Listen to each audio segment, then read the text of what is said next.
Perfect. So, hi, I'm Jordan. I'm the thrombosis fellow this year. The topic that I chose to do for this rounds was VTE and nephrotic syndrome.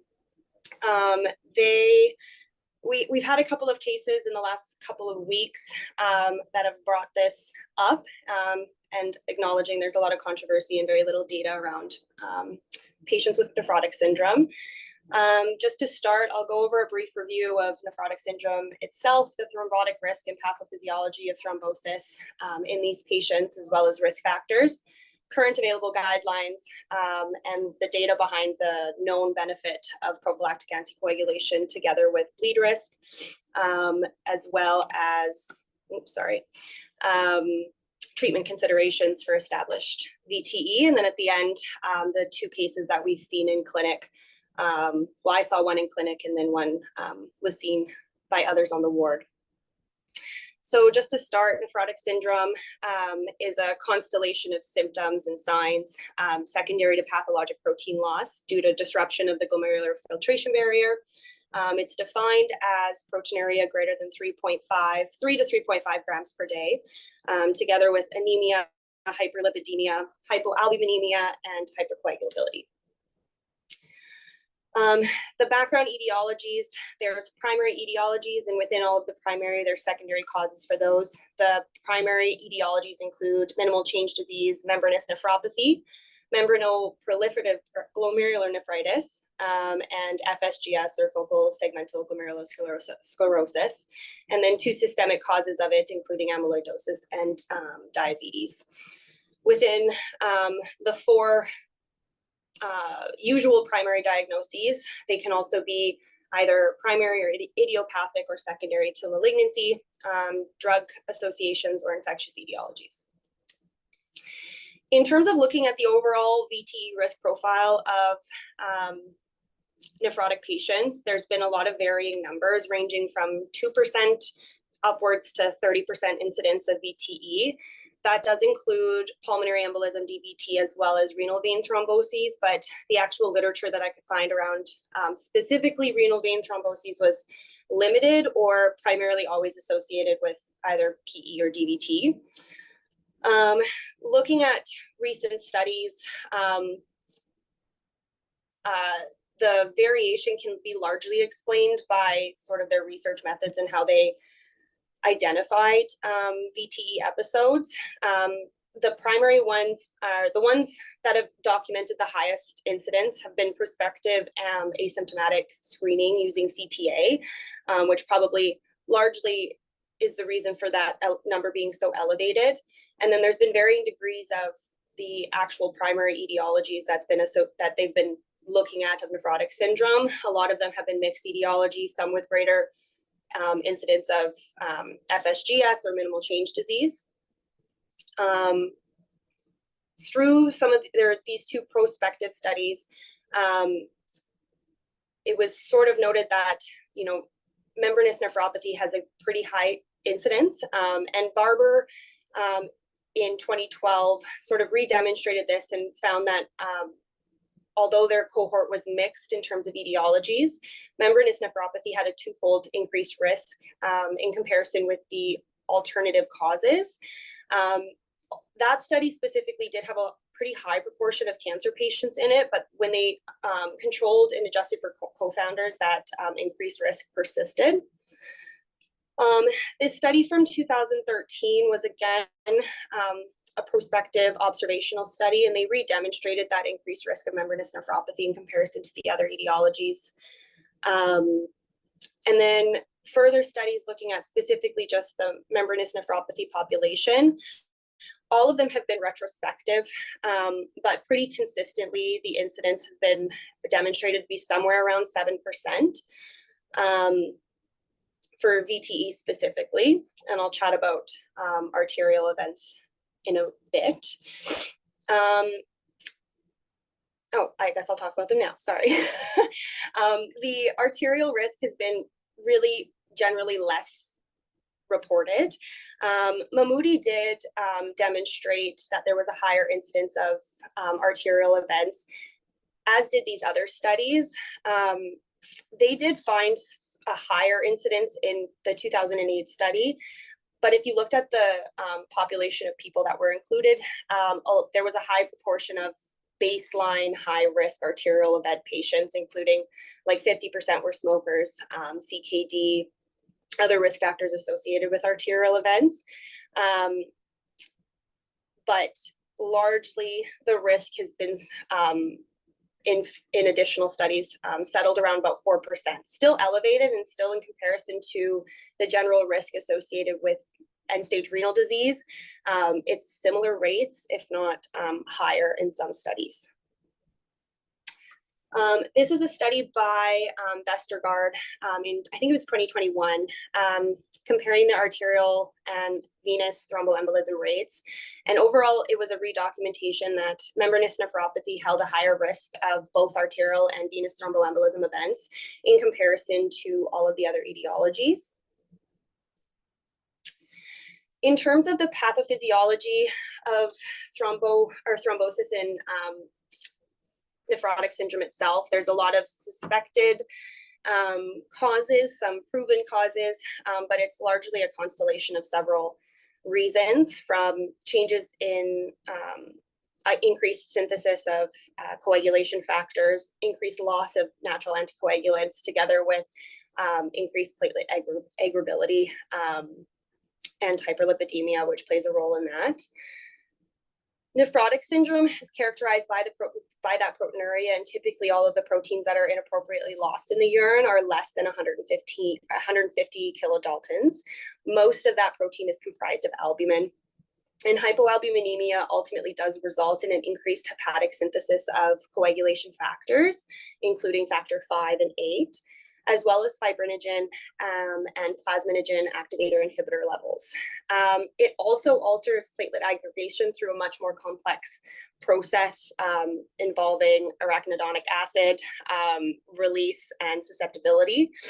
And then on the flip side, there's an increased loss, or we know that they're lost. We know that the levels of coagulating regulating proteins, including antithrombin, protein C and S, and plasminogen, are lost in the urine, but whether or not that is clinically significant in terms of increasing the thrombotic risk has been largely conflicting evidence and a lot of contradicting studies. In terms of antithrombin, its general size is less than albumin. So the original thought was it's lost along with albumin, and that's been previously documented that urinary protein excretion is inversely proportional to antithrombin 3 levels in the serum. But whether or not that's a clinically significant situation in terms of increasing thrombotic risk has been, studies have been conflicting.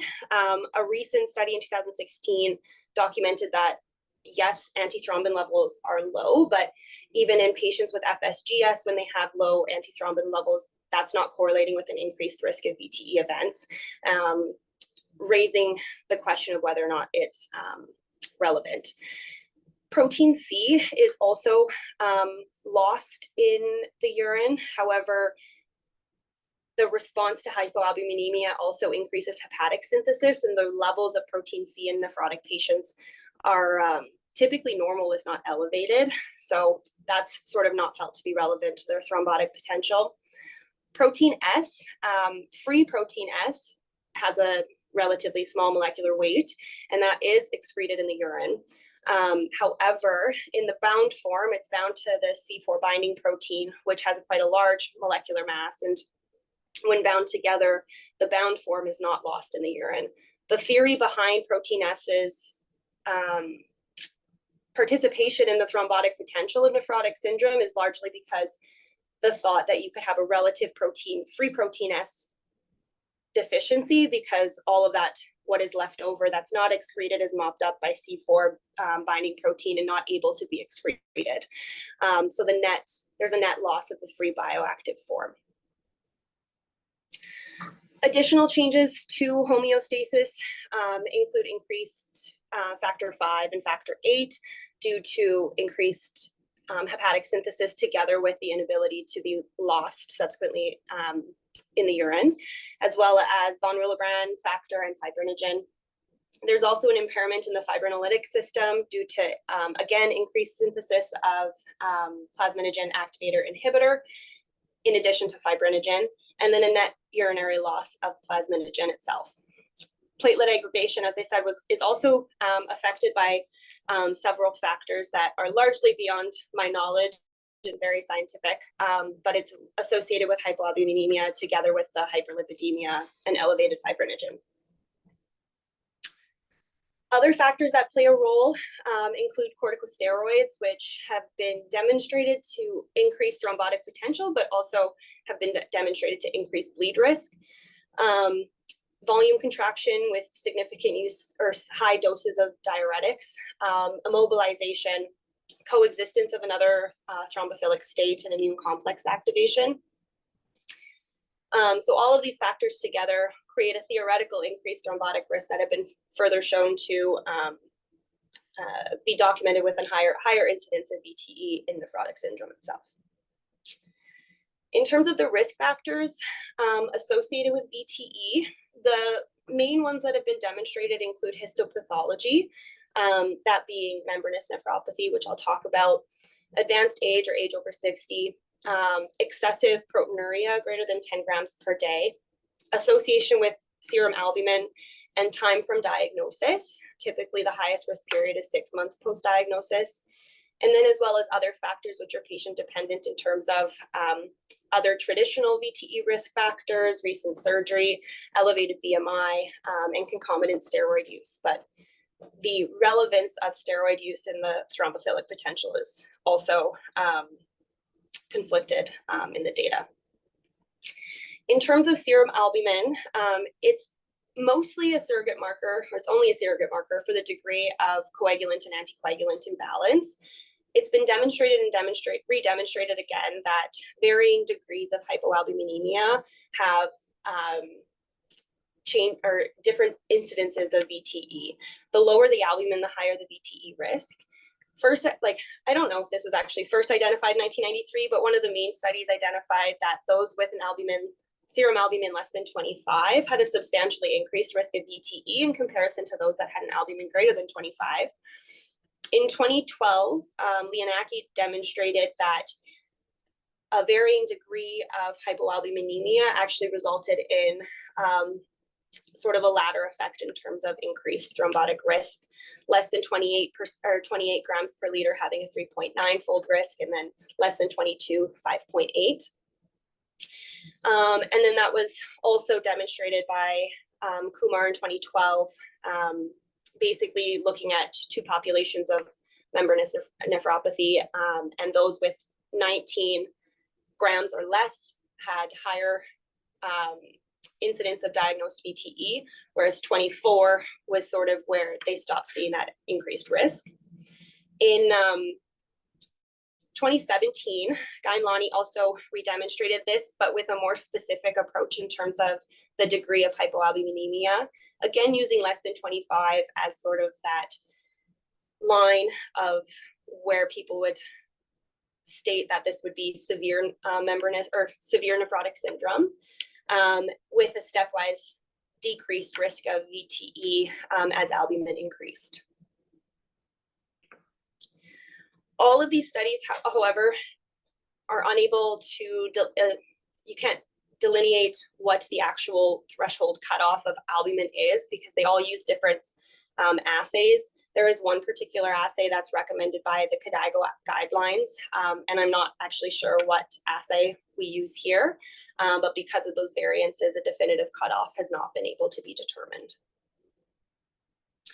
In terms of histopathology, it's very well known that membranous nephropathy holds the greatest risk, and it's been demonstrated to be an independent risk factor.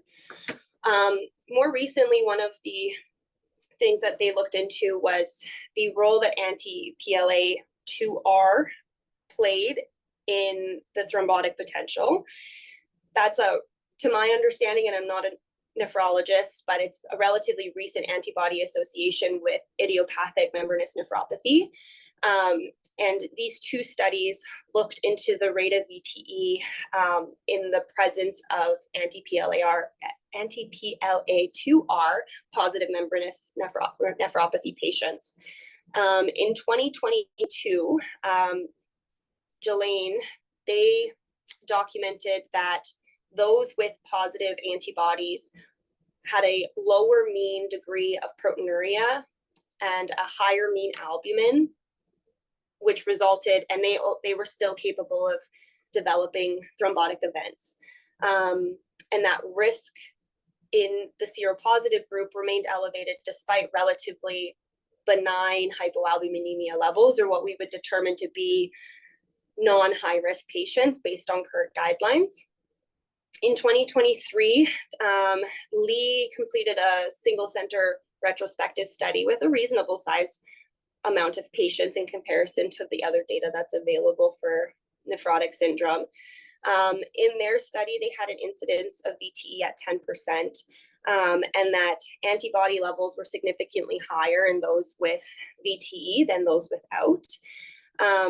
And through additional statistical analysis, identified this antibody to be an independent risk factor for VTE, independent of albumin and other factors such as LDL. In terms of arterial event risk factors, typically they're more or less the same traditional arterial risk factors that we know of. There's been a lot of controversy in terms of the role that hypoalbuminemia plays. Some studies have reported that there's no association, while one study in particular reported that it was associated with degree of proteinuria and hypoalbuminuria, but that association was absent when they continued to follow the patients beyond 2 years. So what role it truly plays in that is largely unclear. In terms of VTE prophylaxis, again, very controversial. It's not universally used for all patients, and the evidence is largely conflicting. Not a lot of high-level studies. Basically all are retrospective studies, and on a patient basis, it's largely case by case. Studies have looked at whether or not there's a benefit to prophylactic anticoagulation in these patients. This study in 2014 was an uncontrolled, non-randomized retrospective analysis. And it was actually between two renal departments. One renal department had a specified protocol for prophylaxing these patients, and the other one sort of prophylaxed not according to any specific protocol or degree of hypoalbuminemia. The protocol that they followed for these patients in the cohort from the one dialysis unit that, or not the dialysis unit, the one renal unit that implemented the protocol was those with a serum albumin less than 20 were prophylaxed with low molecular weight heparin and then eventually bridged to low target INR on warfarin. Those with an albumin between 20 and 30 had received low-dose aspirin alone, and those with an albumin greater than 30 did not receive any VTE prophylaxis. Most of the patients who were receiving prophylaxis had an albumin less than 20, which largely stems from what's known at baseline in terms of risk profiles of patients with severe hypoalbuminemia. And most patients less than 28 did not receive anticoagulation. So there was some selection bias in terms of the risk profile of patients in either of those groups. What they found was that there was no VTE events in patients that were anticoagulated for greater than a week. There was 2 VTE events that occurred in the first week of starting prophylaxis, but it was unclear as to whether that VTE was present at the time of diagnosis or occurred while on prophylaxis. And they made an assumption that if they were on prophylaxis earlier, then potentially they wouldn't have formed a thrombotic event, but obviously that's speculation. One patient out of the entire cohort did require a red blood cell transfusion for a GI bleed, and 2 patients developed anemia and were found to have an occult GI bleed that didn't require significant intervention. Overall, they concluded that anticoagulation, or ASA, was effective at preventing VTE, though acknowledging the limitations of the study as a whole. In 2019, Caldol did a very small 79-patient retrospective analysis looking at anticoagulation versus no anticoagulation in patients using low molecular weight heparin or warfarin, and low molecular weight heparin could be low target or full dose anticoagulation. And there's no definitive guidelines around what the best management is on that.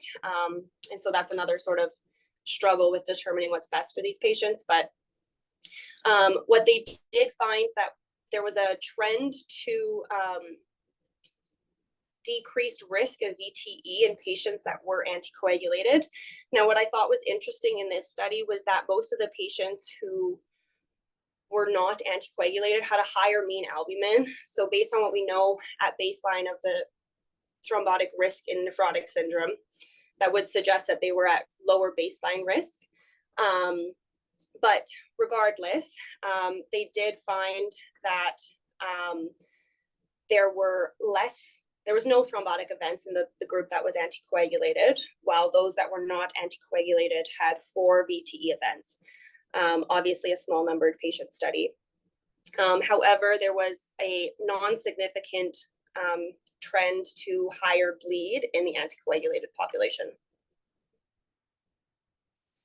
Overall, they concluded that prophylaxis was associated with a significant reduction of VTE with a trend to greater bleed risk, but obviously acknowledging that the numbers in this particular study were quite small. This study from 2021 was again another retrospective observational study with biopsy-proven nephrotic syndrome patients receiving prophylaxis versus no prophylaxis. In the no prophylaxis group, they had an overall lower VTE risk in terms of nephrotic syndrome severity. And the anticoagulant that was used in the prophylaxis group was very varied in terms of low versus high dose, low molecular weight heparin, warfarin, and 1 DOAC patient. They described a clinical apparent VTE frequency of 7.4%, with a 21.7-fold increased VTE rate in those with an albumin less than 20, in comparison with an albumin greater than 20. Overall, the VTE rate on prophylaxis was approximately halved in comparison to those without, though it wasn't a significant reduction. And they also documented that even regardless of whether or not they were prophylaxed, there was a higher bleed rate associated with significant hypoalbuminemia regardless of anticoagulation. Overall, there's been an extreme lack of RCT evidence on the benefit in this situation. In 2023, this systematic review attempted to review all the available studies at the time, including 5 cohort studies. There was a patient population of 414. They did both a pooled analysis and a meta-analysis. And in the pooled analysis, although none of the findings were significant, there was a trend towards a relatively lower risk of VTE in patients receiving prophylaxis, but not a negligible risk of bleeding, with a combined endpoint of major and clinically relevant non-major bleeding of 7%, which was about 2-fold higher in treated versus untreated patients. They further did a meta-analysis of the data that they had from these 5 cohorts and noted that VTE events in untreated patients were numerically higher than treated patients. That may suggest some benefit, but acknowledging what they found in the pooled analysis with a higher bleed risk. So overall, it's felt that with the minimal high quality studies that we have to date, that there is likely some benefit in prophylaxing high risk patients, that being those with histopathology with membranous nephropathy, severe hypoalbuminemia, and within the first 6 months of diagnosis. Though the cutoffs of what severe hypoalbuminemia mean remains largely unclear. There's no consensus on best agent in this situation. And overall, there's a need for a better assessment of overall thrombotic and bleed risk. In 2022, this study retrospectively completed a case-controlled study including 3,967 patients and matching them to age and sex-matched controls. After adjusting for co-founders, they found that VTE had an average hazard ratio of 7.1, with arterial events having one of around 3.1. However, that bleeding risk was still quite prominent at 4.02.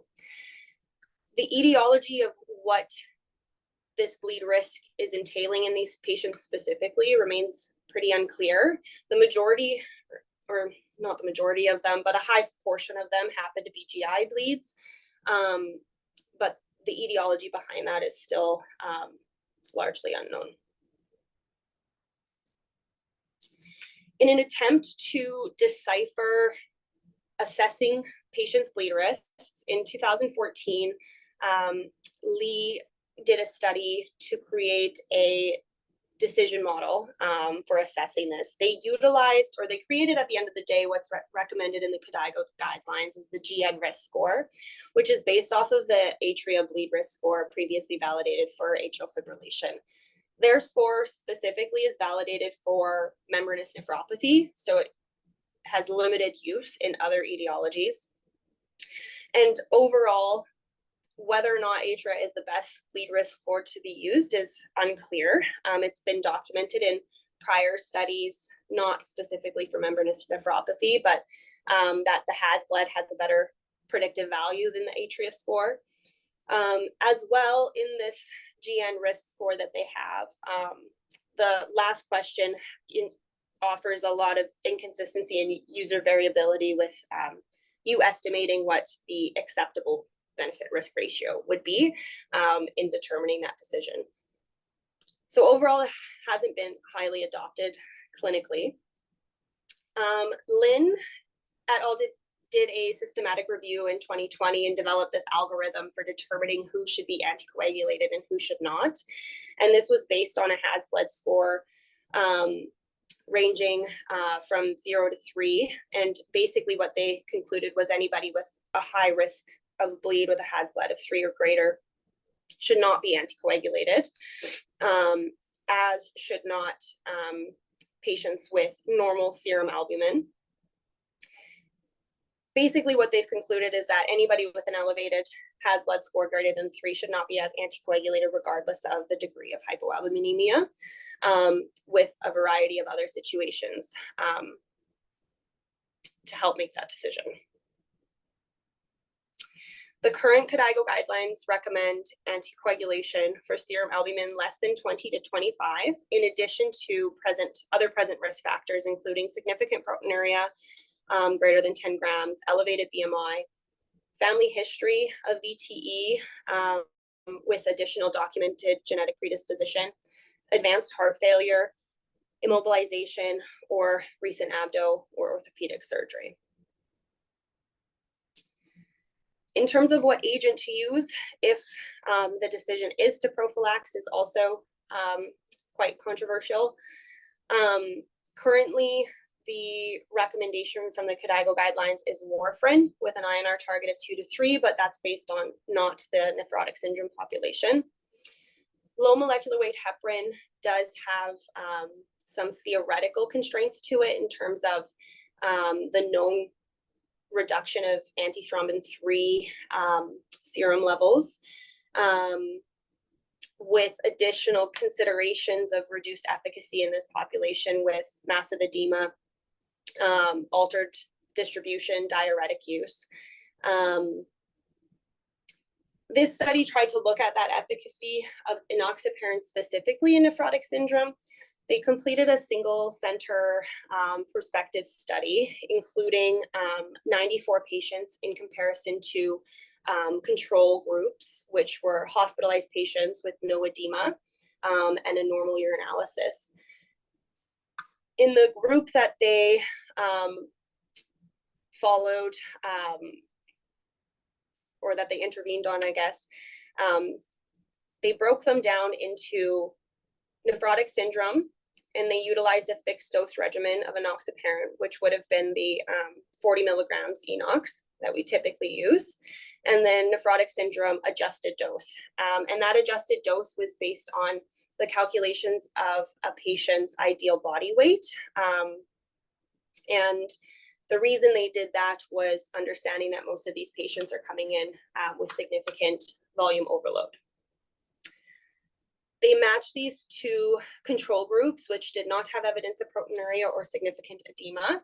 And the control group received fixed dose enoxaparin. They continued the nephrotic syndrome patients on prophylactic anticoagulation at either the fixed or adjusted dose until at least partial remission of nephrotic syndrome was achieved, and then continued to follow these patients for 12 months additionally. They measured anti-10A levels after 3 consecutive days of therapy, 4 hours post-dose. And based on prior studies, the target anti-10A level that they were looking for was in the range of 0.2 to 0.5, with prior studies suggesting potentially a higher target range of 0.3 to 0.5 for those that are at high risk of VTE.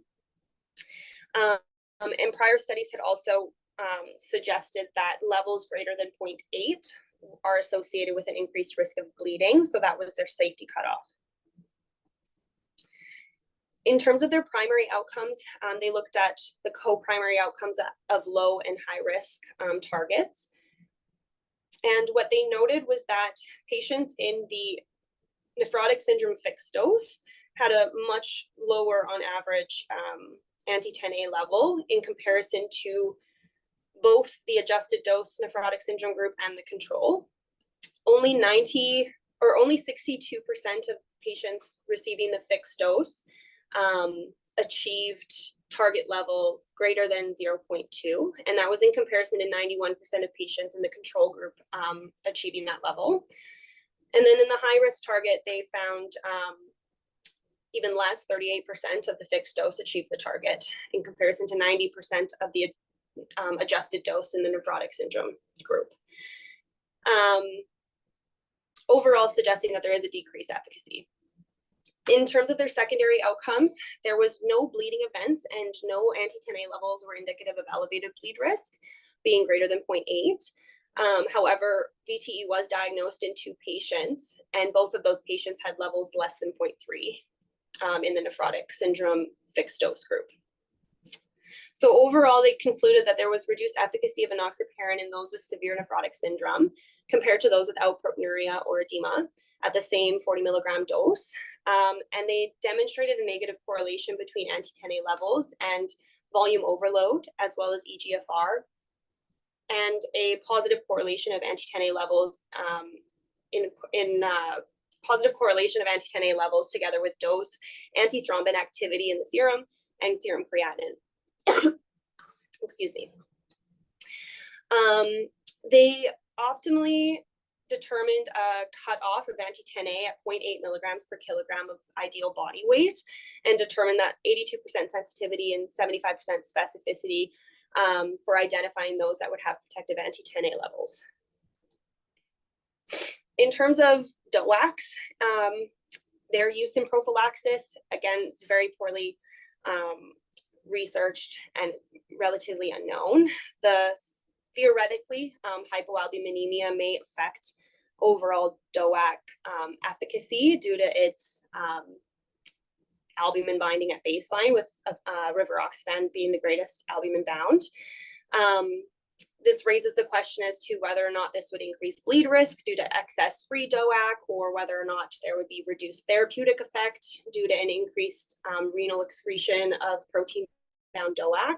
So whether or not it would be beneficial or harmful is unclear. The benefit, obviously, is that it doesn't require any antithrombin 3, like the low molecular weight heparin. but another consideration would be drug interactions with medications that's used to treat the various etiologies of nephrotic syndrome itself. Currently, it's not recommended by guidelines. There's only one small RCT and some case reports that include DOAC as a treatment regimen, and even beyond any of that, if it were to be used, the optimal dosage has not been established. This study looked at a report of 21 cases that used DOAC either for primary prevention or primary treatment of VTE. Most of these patients had serum albumin less than 25, and their Has blood score was relatively low at 0 to 2. The majority of patients were membranous nephropathy or minimal change disease, and then the remaining etiologies made up the rest. And 45% of them were on apixaban, 55% on rivaroxaban. They demonstrated that there was no major bleeds, although 23% had clinically relevant non-major bleeding. All of those patients had relatively low bleed risk as calculated by Has blood or the GN risk score. However, they did not document any thrombotic events for what that's worth, acknowledging the low number of patients. This study looked at DOAC versus warfarin. It was a multi-center retrospective cohort study in which patients were initiated on DOAC or warfarin. Total number of patients, 44, split between DOAC and warfarin. In the DOAC group, the majority of patients were on apixaban. Most patients had membranous nephropathy. They had low to intermediate bleed risk, as well as a mean albumin of 15. So presumably a high risk population.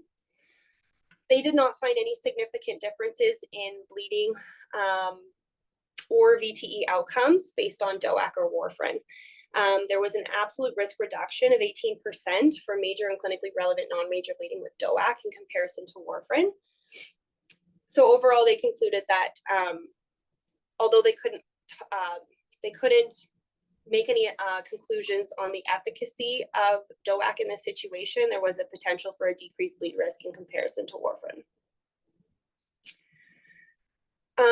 This is a study that I just recently found, but they were actually looking at specifically the pharmacokinetics and pharmacodynamics of apixaban. I'm not going to pretend to understand any of the science that they did behind determining this. And their study was very limited in terms of patients. They had 8 nephrotic patients and 11 controls. And they did serial measurements over 24 hours after a single dose of 10 milligram apixaban. Overall, they found that in comparison to healthy controls, there was greater free apixaban exposure, greater clearance of total apixaban, as well as a slower clearance of free apixaban, with no difference in anti-10A activity. And those changes were more pronounced with the more severe nephrotic syndrome. Overall, they suggested by the basis of this that apixaban may be less effective, but how that translates into clinical bleed risk is yet to be determined.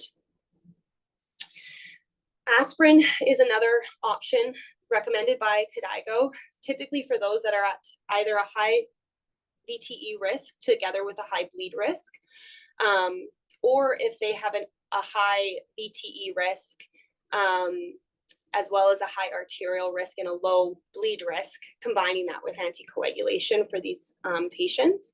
But there's no high quality evidence supporting that. Again, when it comes to duration of prophylaxis, it's very unclear. Most studies continued prophylaxis to some degree until there was resolution of the nephrotic syndrome, but the threshold of what that meant in terms of hypoalbuminemia is unknown. The KDIGO guidelines recommend until at least serum albumin is greater than 30. And then in terms of established VTE, the data is seemingly even less. The recommendations from KDIGO is that you treat with full dose anticoagulation for 6 to 12 months and definitively continue that while nephrosis is active. But again, that's not based on any strong studies. This particular study was looking at they did a very, very small RCT on rivaroxaban in the treatment of VTE and nephrotic syndrome. Overall, they had 16 patients as a total.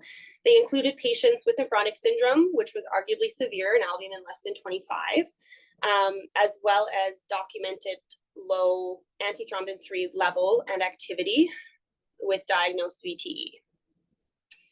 What they found was that there was similar efficacy between low molecular weight heparin when used for VTE treatment in those that had concurrent low antithrombin 3 levels.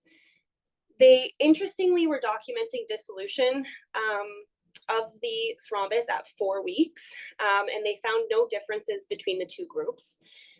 Their secondary endpoints were looking at recurrent VTEs or VTE-related death or increased thrombin volume.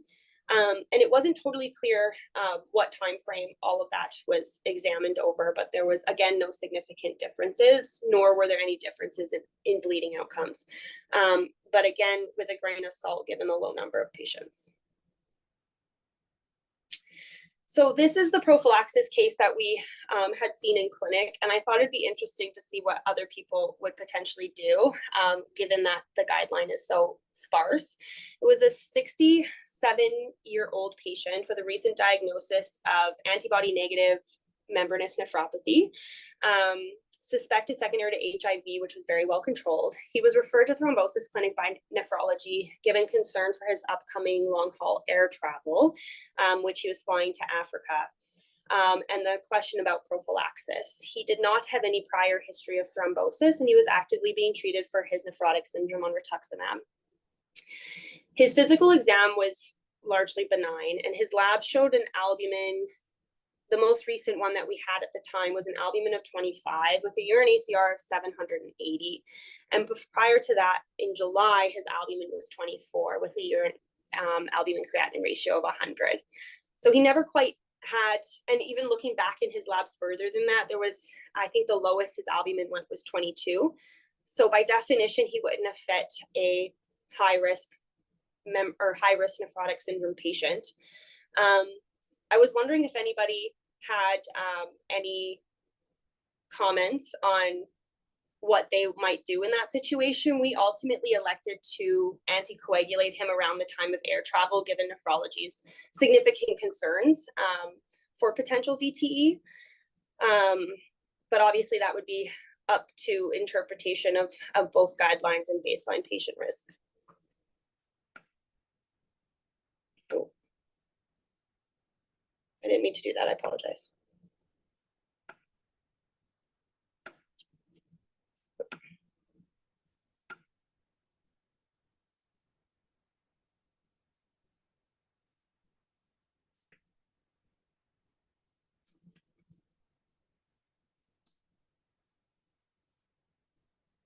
Anybody?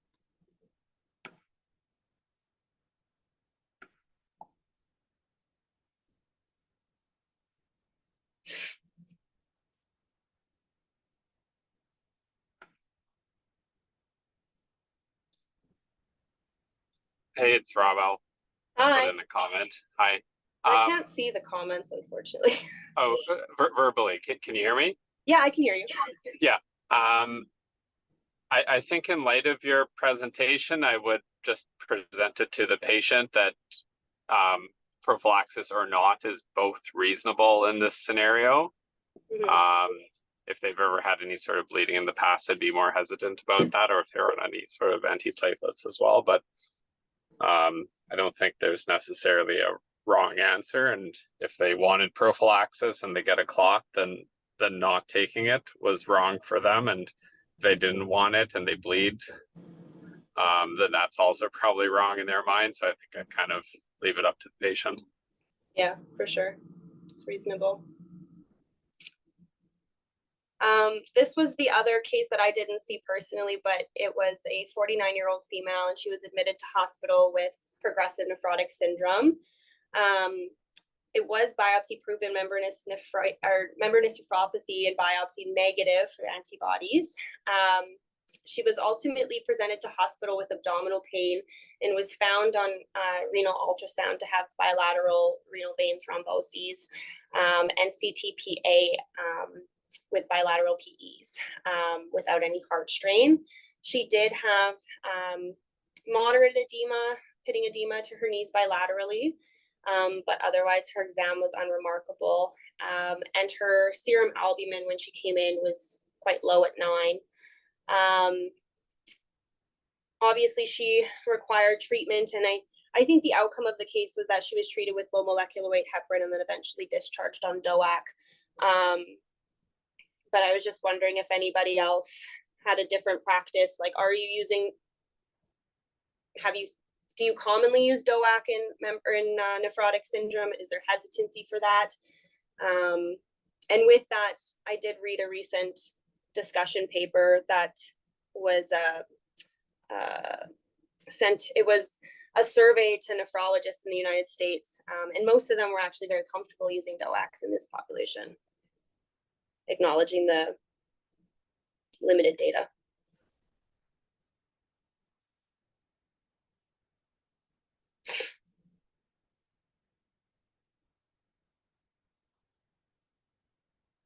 No thoughts?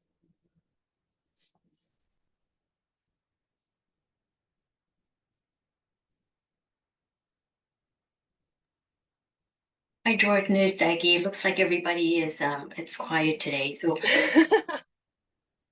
I don't blame them. So, I mean, I thought this was a really good topic.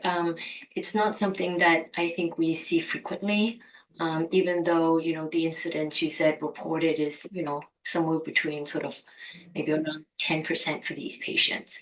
But I guess nephrotic syndrome is actually, is not that common either.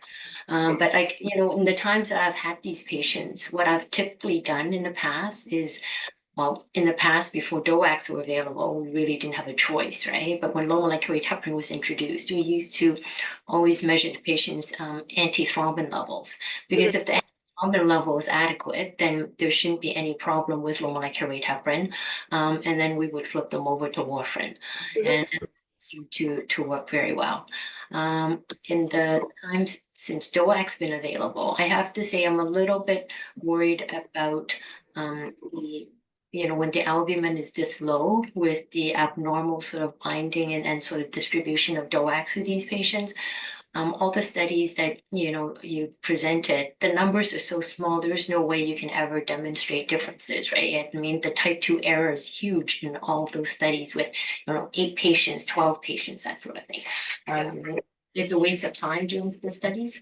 So I don't know. And especially, again, you really need large numbers. I'm not surprised nephrologists would be happy to use DOACs because they don't like using warfarin in general anyways, and obviously much harder and more expensive to use low molecular weight heparin in these patients. So I don't think their selection of DOACs is really based on any sort of particular scientific evidence or, of what the actual pathophysiology, but it's just easy to use. And so, they can use it if the patient develops a recurrence. They refer the patients to us, kind of thing, as opposed to, right? So, I mean, that's my guess, anyways. But I think it's, I suppose it's reasonable to use DOACs if you could do, apixaban or rivaroxaban levels now, that you could again sort of use them as a surrogate in terms of the patient may be protected. Yeah, and I wonder honestly, like, I think there's a lot of interest, at least from what I was reading, that RCTs are wanted, but the number of patients that you would need to enroll and the feasibility of that, given the relatively low prevalence of nephrotic syndrome in the first place, I think would be very challenging. So whether or not we're going to ever have a clear answer of what's best for these patients, I'm not sure.